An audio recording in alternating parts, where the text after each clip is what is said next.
let's talk about vector multiplication by a scalar. Now, when you see this word scalar, just think a number. We're going to multiply a number by a vector. Now, a vector has magnitude and a direction. A scalar is just a number. What's the temperature today? What's the temperature today? It's 84 degrees. So 84 is a scalar.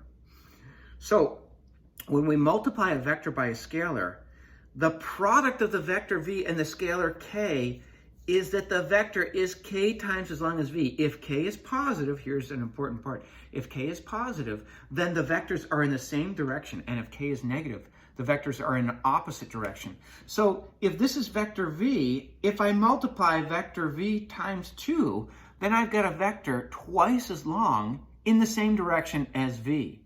If I multiply vector v by a scalar 1/2, so here is 1/2 v.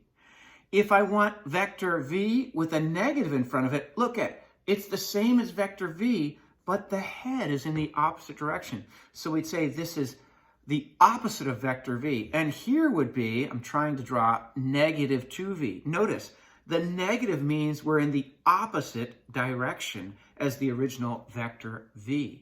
And the 2 and the 1/2 and the 2 here and the negative 1, actually that was a negative 2. Those are just scalars times my original vector. Vector addition. To add two vectors, call them vector u and vector v. First, we're going to position them without changing their lengths. Now, remember, what I love about vectors is I can click and drag them around.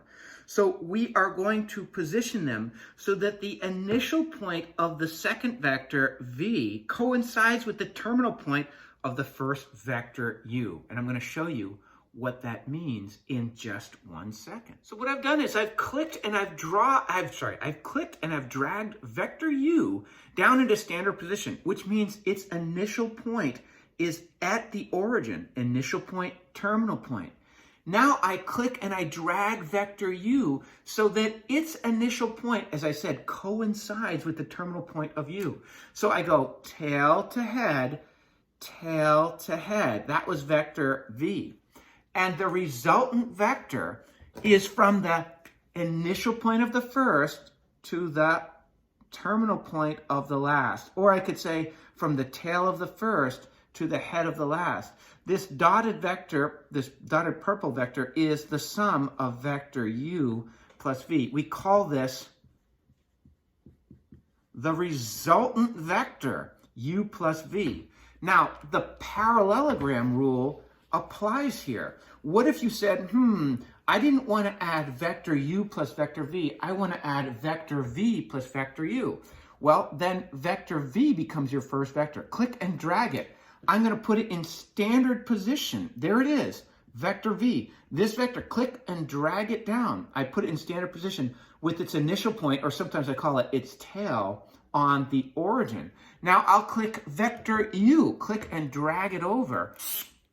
Here is vector u, and you can see that if I go vector u plus vector v, I reach this terminal point here. Or if I go vector u plus vector v, I reach that point there.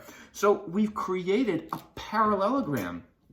U, of course, is parallel and equal to u, and v, of course, is parallel and equal to v. So we've set up this parallelogram. Either way will get you to your terminal point. So our resultant vector will be the diagonal of our parallelogram. You don't have to do both, just pick one and do it. So we just talked about what scalar multiplication and vector addition look like geometrically. What about mathematically? Let u equal u1, u2. Don't forget, that's just x component, y component. That's the horizontal and vertical components of vector u, which just tells you the directions, how to get from your initial point to the terminal point. It's like you're at a certain spot in Fort Lauderdale and you want to get to another, and someone tells you, go this far west and that far north, for example. And vector v is, of course, it's v1, v2, x component, y component. And let k be a scalar number. It's just a number. Scalar means it's just a number.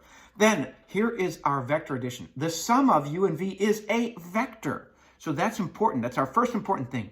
A vector plus a vector will give us a vector. So u plus